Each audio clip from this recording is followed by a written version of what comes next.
Olá pessoal, seja bem-vindo mais uma vez à nossa página, o Alto Clamor. E hoje nós temos um tema super interessante para nos falar dele.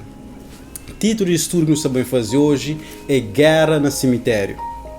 Tem várias doutrinas, várias crenças lá fora que falam sobre o que acontece com a pessoa depois de que morre. E será que depois de que não morre, não está bem diretamente ao céu? Ou será que não está bem diretamente ao inferno? Será que tem um lugar onde que a pessoa se espera, que chama purgatório, que nos espera julgamento para não vai ser o inferno? Será que tem reencarnação? Será que depois de que não morre está ser transformado em um planta, um animal ou outras pessoas na nossa vida futura? Então eu sei bem conosco para não bem hoje coisa que a Bíblia está falando, porque a Bíblia é a única fonte certa que não pode fincar nos pés para não saber mais certo, para mais estar bem de Deus. E antes de não ir para a Bíblia, eu queria contar para vocês uma pequena experiência de algo que aconteceu comigo enquanto eu tinha 10 anos de idade. E algo super interessante que aconteceu comigo, super natural. Quando eu tinha 10 anos de idade, me era muito apegado ao meu dono. Então, quando eu tinha 10 anos, eu acaba para falecer. E algo começa a acontecer dentro do meu quarto, especialmente de noite. Luzes começava a aparecer dentro do meu quarto, e depois de que ela sentia um mão grande de um senhor grande que pegava a mim. Ele pegava a mim na cabeça, não conseguia tocar bem, não conseguia pegar bem na mão, não podia morder bem.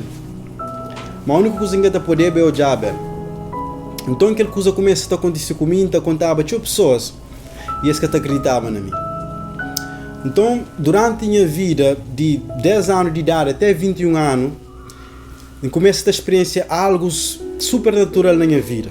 Eu sentia espíritos.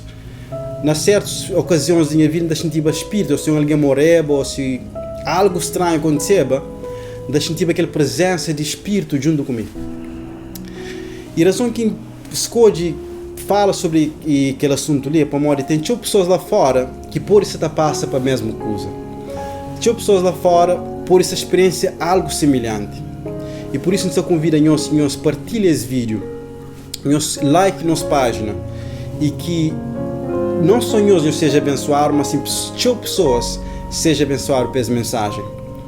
E diz também hoje, depois que nós sabemos estudo a Bíblia, nós também hoje verdadeiramente que estava, aquela presença que estava comigo durante todo esse tempo ali, que a Bíblia fala dele. E para não começar, antes de eu entender o que é morte, eu tenho que entender o que é vida. Para morrer, nunca pode entender fim, sem primeiro não entender começo. E para não entender, nós também primeiro nós pedimos abrem as Bíblias na Gênesis capítulo 2, versículo 7.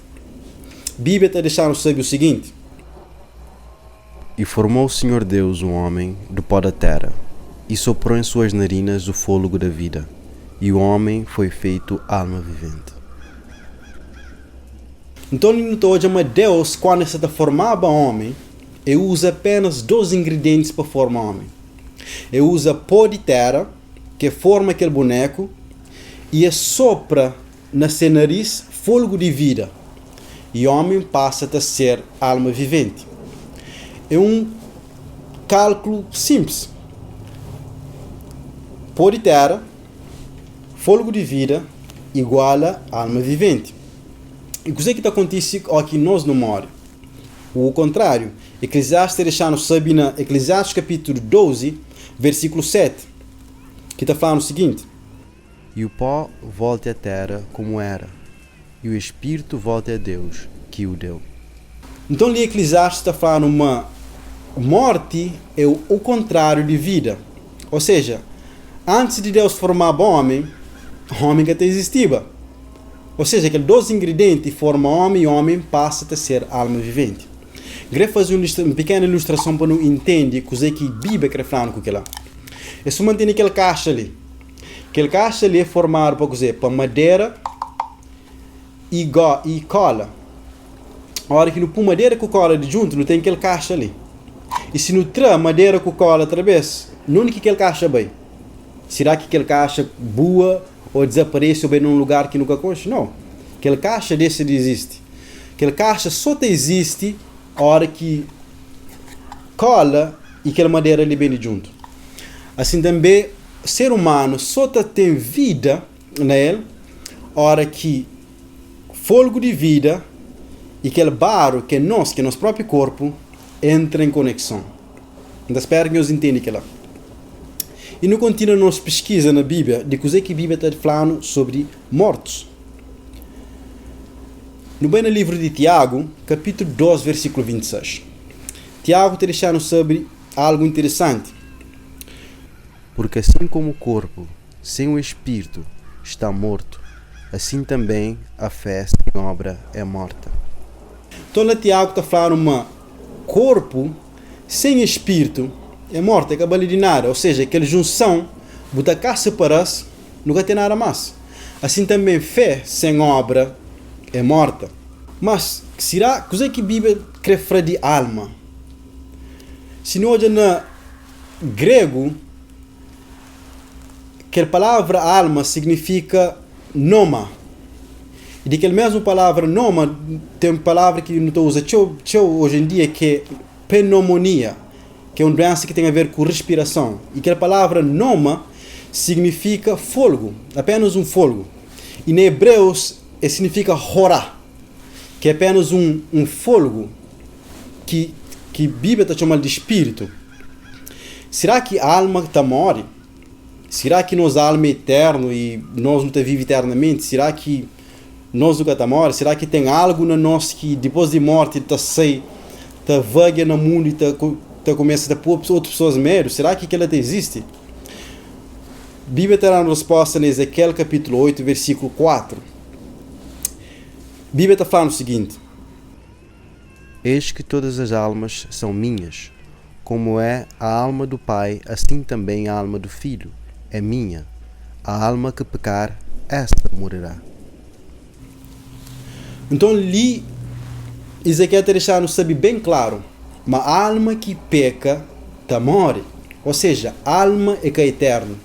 Ou seja, nós nunca podemos viver eternamente, que tem nada na nós que está sair de nós e está vive eternamente. E 1 de Timóteo capítulo 6, versículo 15 e 16 reforça esse pensamento. Está falando o seguinte: a qual a seu tempo mostrará o bem-aventurado e único poderoso Senhor, Rei dos reis, Senhor dos senhores, aquele que tem ele só a imortalidade e habita na luz inacessível, a quem nenhum dos homens viu nem pode ver, ao qual seja honra e poder sempiterno. Amém. Então ali a Bíblia está falando uma coisa, mas o único alguém que tem imortalidade é o próprio Deus. Ou seja, aquele que tem ele só a imortalidade. Ou seja, só na Deus existe imortalidade. No homem, a Bíblia está dando uma referência, mas espírito é imortal. Ou seja, o homem é imortal. Mas se não vai no inferno, não se queima eternamente. A Bíblia nunca está deixando saber que ela. E para não olhar que ela não mais profundo, será que a Bíblia está falando a alma só de homem? Ou será que animal também tem alma? Mais interessante ainda. Para o Apocalipse capítulo 16, versículo 3, está deixando saber os próprios animais também. A Bíblia está chamando de espírito, ou seja, alma. Nas Apocalipse capítulo 16, versículo 3, deixando saber o seguinte: E o segundo anjo derramou a sua taça no mar, que se tornou em sangue, como de um morto, e morreu no mar toda a alma vivente. Então a Bíblia está deixando saber, mas não só na terra existem almas viventes, que são seres humanos, mas sim também na mar existem almas viventes, que é próprias criaturas que existem na mar. Então, se pensar naquele lá, será que peixe está vazio ou se as almas estão vagas sobre o mundo? Não. A Bíblia é bem claro naquele assunto ali. E gosto de parar bem na mente um caráter muito interessante na Bíblia, que é Rei Davi. Será que nós olhamos para a vida de Rei Davi, para quem que conhece Rei Davi, é aquele homem que é rei que consegue matar Golias. E homem que na Bíblia está deixando saber, homem segundo o coração de Deus. Será que aqui hoje na vida de Davi, nunca te acredita que Davi um dia está nasceu? Interessante que Paulo está falando um pouco de vida de Davi no livro de Atos, capítulo 2, versículo 29 e 34. A Bíblia está falando o seguinte: Homens e irmãos, seja-me lícito dizer-vos livremente acerca do patriarca Davi, que ele morreu e foi sepultado, e entre nós está até hoje a sua sepultura. Então ali no verso 29, Paulo deixa que fariseus saibam dizer, e patriarca Davi morre e sua sepultura até ainda se encontra junto desse. E no verso 34 está falando o seguinte: Porque Davi não subiu aos céus, mas ele próprio disse o Senhor ao meu Senhor, assenta-te à minha direita. Então no verso 34 de Atos capítulo 2, Paulo está falando dizer, mas não só Davi está na sepultura ainda, morto, mas no verso 34 ele deixa saber que ele é que subceu. Então ele deixa saber uma pessoa que morre está num estado de sono. Você guarda algo depois para bem ressuscita. Coisa que a Bíblia está falando de ressurreição.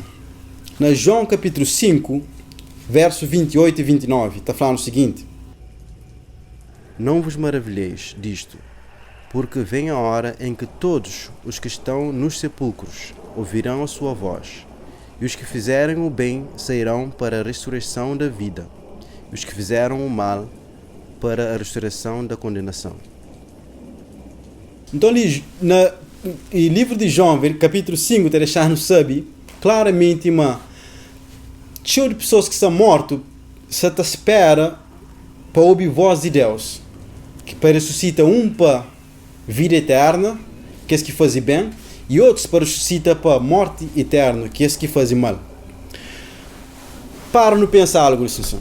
Se uma pessoa morre de acordo com as suas crenças lá fora, se também diretamente ao céu, para que Cristo também ressuscita ali na terra? Se eles já se encontraram lá no céu. Eles guardam esse pensamento e não volta para ele mais tarde. Então, será que uma pessoa ou que morre está consciente de o que se passa com ele? Será que a pessoa que morre pode voltar para sua casa, pode ir no bem, pode alguém medo, pode entrar em outras pessoas e falar de o que passa com ele, de o que acontece com ele depois de morte? A Bíblia está deixando saber em Eclesiastes capítulo 9, versículos 5, 6 e 10. Porque os vivos sabem que hão de morrer, mas os mortos não sabem coisa nenhuma. Nem tampouco terão eles recompensa, mas a sua memória fica entregue ao esquecimento. Então, o Eclesiastes é bem claro nesse assunto ali. Ele está falando uma coisa, mas morto, mas vivo sabe um dia me está morre. Mas morto, não sabe nada. Mas seu pensamento está no esquecimento, ou seja, esse cara está pensando nada mais depois de morto. E no verso 6 está falando o quê? Também o seu amor, o seu ódio e a sua inveja já apareceram, e já não tem parte alguma para sempre em coisa alguma do que se faz debaixo do sol. Ou seja, se você tem algum inimigo, uma pessoa que pode gostava de enquanto estava vivo, você morre, que até bem para bem julgou, para bem primeiro, para bem matou outra vez, por causa que a Bíblia está deixando bem claro, mas que tem nada mais, que tem nada mais a ver do que está passando debaixo do sol. Ou seja, o que está passando junto com nós vivo, morto, que tem nada a ver com nós mais. Ou seja, seus pensamentos, seus ódios, seus amor, tudo está no esquecimento. No verso 10, ele está falando: Tudo quanto te vier a mão para fazer, faça-o conforme a tua força, porque na sepultura para onde tu vais, não há obra nem projeto, nem conhecimento, nem sabedoria alguma. Então é que você acha dessa para dizer, enquanto não tem vida, para não fazer tudo com nós próprios, com a sua força, para não que não também depois de morte, que tem um projeto, que tem nada mais que não pode fazer. Ou seja, nos mente, nos vida está apagado, está parado, não está num sono profundo.